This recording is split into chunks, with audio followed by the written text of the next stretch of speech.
You know, one of the things that my mom and I like to do on Saturdays after she gets back from going to the hairdresser is to go out to lunch together.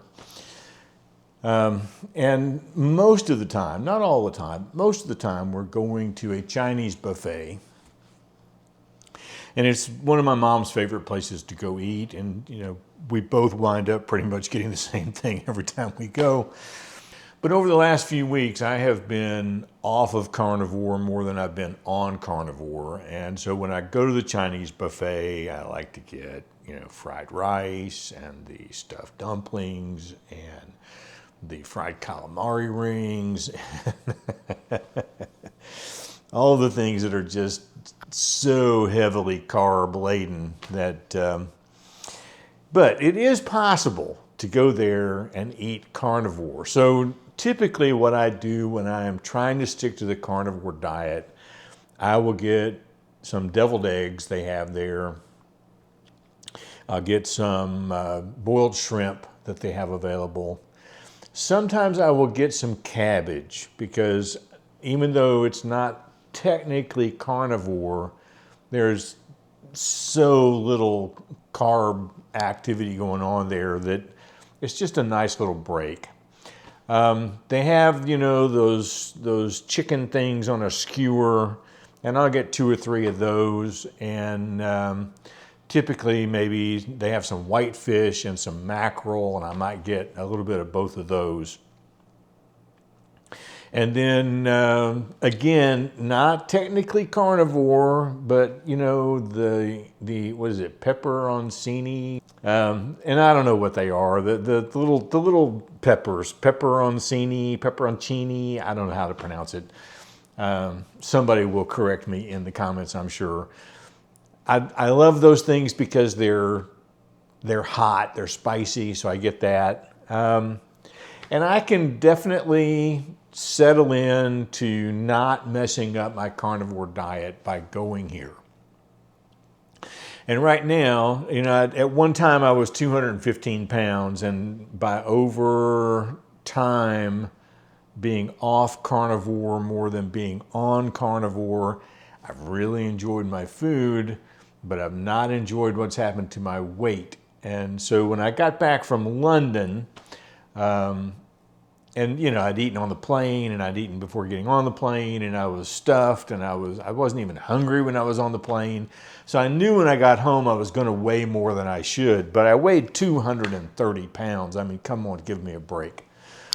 So that was last Sunday, and I'm recording this on a Saturday. So in 6 days, by eating strictly carnivore and trying to finish eating by 4 o'clock in the afternoon, sometimes 5, I have lost 8 pounds. I'm 222. My weight is going down. It's going to continue to go down. I have to go down because in 71 days, I will be flying to Rome, where I will be eating all the pasta. Quite honestly, you know, this is really just a video to demonstrate the idea of the B-roll I was talking about a couple of days ago. So I went to, now on this channel, I'm doing everything on the same day, but this didn't have to be on the same day. I went, my mom and I went there for lunch today. I got some B-roll footage of the bar, the food bars that are there. Got a little footage of putting stuff on my plate, maybe, you know, eating at the table, just different kinds of things. But if you'll notice, because this came up in the comments, I'm not wearing the same shirt. It doesn't matter.